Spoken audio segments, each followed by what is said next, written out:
Hi hello అందరికీ నమస్కారం. నేను మీ Rajamahendra, senior journalist, political analyst and political consultant. ప్రస్తుతం తెలంగాణ రాష్ట్రంలో పార్లమెంట్ ఎన్నికలు ముగిశాయి. పార్లమెంట్ ఎన్నికల్లో ఏ పార్టీ ఎన్ని సీట్లు గెలవబోతుందన్న ఉత్కంఠ సర్వత్రా నెలకొంది. అయితే యాజ్ ఎ పొలిటికల్ కన్సల్టెంట్గా నేను చేసిన సర్వే ప్రకారం దాదాపు ఇప్పటికీ ఒక 3 సర్వేలు చేయడం జరిగింది. 2 ప్రీపోల్ సర్వేలు, ఒకటి తర్వాత థర్డ్ వన్ వచ్చేసి ఎలక్షన్స్ అయిపోయిన తర్వాత దాదాపు ప్రతి పార్లమెంటు నియోజకవర్గంలో కనీసం ఒక 5,000+ శాంపిల్స్ సేకరించి వాళ్ళ అభిప్రాయాన్ని తెలుసుకొని మనం ఒక క్లియర్ రిపోర్ట్ ఇవ్వడం జరిగింది. అందులో భాగంగా మనకు వచ్చిన రిపోర్ట్ ప్రకారం 17 పార్లమెంటు స్థానాలు ఉన్న తెలంగాణ పార్లమెంటు స్థానాల్లో 17 స్థానాల్లో 8 ± 1 కాంగ్రెస్ చేజిక్కించుకోబోతున్నట్టు, 8 ± 1 బీజేపీ చేజిక్కించుకోబోతున్నట్టు, ఎంఐఎం ఒక స్థానాన్ని, ఎప్పట్లాగే హైదరాబాద్ స్థానం ఎంఐఎం కంచుకోట కాబట్టి ఆ స్థానాన్ని ఎంఐఎం పదిలంగా కాపాడుకుంటున్నట్టు మనకు సర్వే రిపోర్ట్లో తెలిసింది. బీజేపీ కాంగ్రెస్ సమఉజ్జీలుగా నిలిచే అవకాశాలు కనబడుతాయి ఎన్నికల్లో. ప్రధానంగా పోటీ అంతా కూడా కాంగ్రెస్ వర్సెస్ బీజేపీగానే ఉంది. బీఆర్ఎస్ ఓటు బ్యాంకు చాలా మటుకి బీజేపీకి షిఫ్ట్ అయినట్టు కనబడుతుంది. మనం ఒకసారి వీటి అనాలిసిస్ చూద్దాము. అసలు ఎందుకు ఇట్లా మనకి ఈ ఓటు పోలరైజ్ ఎట్లయింది, అసలు ఆ పార్టీస్కి అన్ని సీట్లు ఎట్లా రాబోతున్నాయి, అసలు అనాలిసిస్ దాని గురించి మనం చేస్తే కనుక, ఎప్పుడైనా సరే తెలంగాణ ఏ రాష్ట్రంలో అయినా సరే అసెంబ్లీ ఎన్నికలు వచ్చేసి రాష్ట్ర సమస్యలకు సంబంధించిన అంశాల మీద ఉంటాయి. పార్లమెంట్ ఎన్నికలు వచ్చేసి దేశానికి, దేశ భద్రతకు, దేశస్థాయి అంశాలకు సంబంధించిన ఎలక్షన్గా ఉంటాయి. కాబట్టి ఈ ఎలక్షన్స్లో మోడీని ఉంచాలా, మోడీని దించాలని ఒక మోడీ కేంద్రంగా జరుగుతున్న ఎలక్షన్స్. సో ఈ ఎలక్షన్స్లో బీఆర్ఎస్ పార్టీ పాత్ర అనేది ఏం లేదు.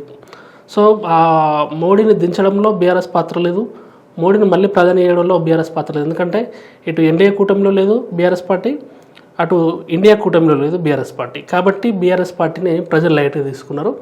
సో తర్వాత వచ్చేసి రాష్ట్రంలో గెలిచి ఊపు మీద ఉన్నటువంటి కాంగ్రెస్ పార్టీ దాదాపు 6 గ్యారంటీలు ప్రకటించింది. 6 గ్యారంటీల్లో దాదాపు 5 గ్యారంటీలు అమలు చేసింది.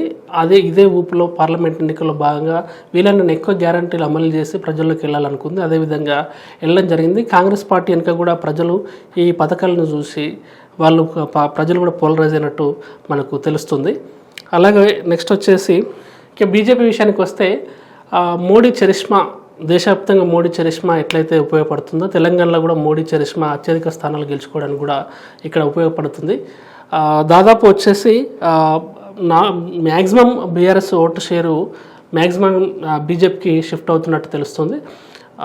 ఎందుకు అంటే దాదాపు ఎప్పుడైనా సరే ఒక పార్టీ అసెంబ్లీ ఎన్నికల్లో కానీ పార్లమెంట్ ఎన్నికల్లో కానీ ఒక పార్టీ ఓడిపోయిన తర్వాత ఒక విధమైన సింపతి క్రియేట్ అవుతుంది. కానీ బీఆర్ఎస్ పార్టీ మీద ఎన్నికల్లో ఓడిపోయిన తర్వాత అసలు బీఆర్ఎస్ పార్టీ మీద సింపతి ఏం కూడా క్రియేట్ కాలేదు. ఇంకా పోగా వ్యతిరేకత ఎక్కువ అవుతుంది. ఇన్ని లక్షల కోట్లు అప్పు చేసిపోయిండు, ఇంత తెలంగాణ దోచిండు అని దాని అంశాన్ని, ఈ అప్పు చేసిన అంశాన్ని, తర్వాత కేసీఆర్ అవినీతి, తర్వాత మేడిగడ్డ, కాళేశ్వరం కుంభకోణం అని చెప్పేసి కాంగ్రెస్ పార్టీ దాన్ని, బీజేపీ కానీ కాంగ్రెస్ కానీ దాన్ని బలంగా ప్రజలకు తీసుకెళ్ళడం జరిగింది.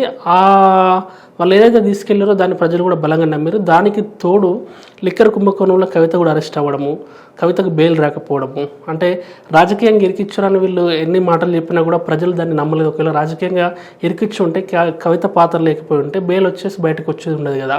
కాబట్టి నిజంగానే చేసిందేమో అని చెప్పేసి అదొకటి కేసీఆర్కు, బీఆర్ఎస్ పార్టీకి చాలా నెగిటివ్ అయింది. రెండవది వచ్చేసి కాంగ్రెస్ పార్టీ అగ్రవర్ణాలకు, అంటే ఈ ఓసీ కేటగిరీస్కి ఎక్కువ సీట్లు కేటాయించడం అదొకటి మైనస్గా కాంగ్రెస్ పార్టీకి నిలవబోతుంది. బీజేపీ బీసీలకు ఎక్కువ సీట్లు కేటాయించడము, బీసీ ప్రియారిటీ ఇవ్వడము, గత ఎన్నికల్లో కూడా బీసీ ముఖ్యమంత్రి నిర్ణయం ఎత్తుకోవడంతో మెజారిటీ బీసీ ఓటు బ్యాంకు కూడా బీజేపీ వెనుక ర్యాలీ అవుతున్నట్టు తెలుస్తుంది ఈ ఎన్నికల్లో. తర్వాత వచ్చేసరికి మోస్ట్లీ ఎంఐఎం యాజ్ యూజువల్గా తన కంచుకోట కాబట్టి తన స్థానాన్ని అది నిలుపుకుంది. ఎట్లా మొత్తం ఫైనల్గా వచ్చేసరికి బీఆర్ఎస్ అనేది గేమ్ నుంచి అవుట్ అయిపోయింది. కేసీఆర్ కూడా తెలుసు బీఆర్ఎస్ పార్టీ 10 సీట్లు 5 సీట్లు ఆయన గెలుస్తుందని కేసీఆర్ కూడా అనుకోలేదు.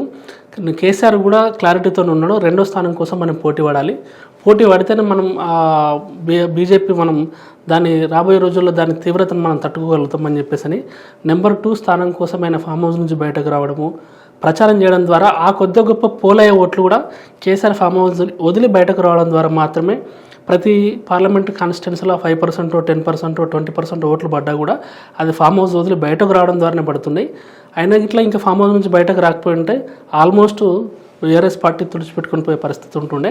తన ముందు జాగ్రత్తగా ఇది గుర్తించిన కేసీఆర్ కాంగ్రెస్తో ప్రాబ్లం లేదు, కానీ బీజేపీ ఒకవేళ ఇక్కడ బలపడితే తన పార్టీకి ఇబ్బంది అవుతుంది, తన పార్టీ ఎమ్మెల్యేలని ఒకవేళ ఎక్కడో 60 ఎంపీ ఒక ఎంపీ గెలిచినా కూడా, ఒక ఎంపీ 2 ఎంపీలు గెలిచినా కూడా ఆ ఎంపీలు కూడా లాక్కుంటానని చెప్పేసి భయంతో ఆయన ఖచ్చితంగా బీజేపీ నెంబర్ 2 పొజిషన్ ఆక్యుపై చేస్తుంది. కాంగ్రెస్ వర్సెస్ బీజేపీగా నెక్స్ట్ స్టేట్ పాలిటిక్స్ ఉండబోతున్నాయని ముందు జాగ్రత్తతోనే ఆయనకు బయటకు వచ్చిన ఆ విషయం మీద ఆయనకు కూడా క్లారిటీ ఉంది. కానీ ఎంతైనా ఓటు బ్యాంక్ కోల్పోకూడదని ట్రై చేసినా కానీ అందులో పూర్తి స్థాయిలో సక్సెస్ కాలేకపోయింది కేసీఆర్ అనేది మనకు తెలుస్తూ ఉంది. సో మొత్తంగా మనం ఎన్నికల ఫలితాలు వచ్చిన తర్వాత ఆ ఫలితాల మీద మరొకసారి మనం విశ్లేషణ పెట్టుకుందాము.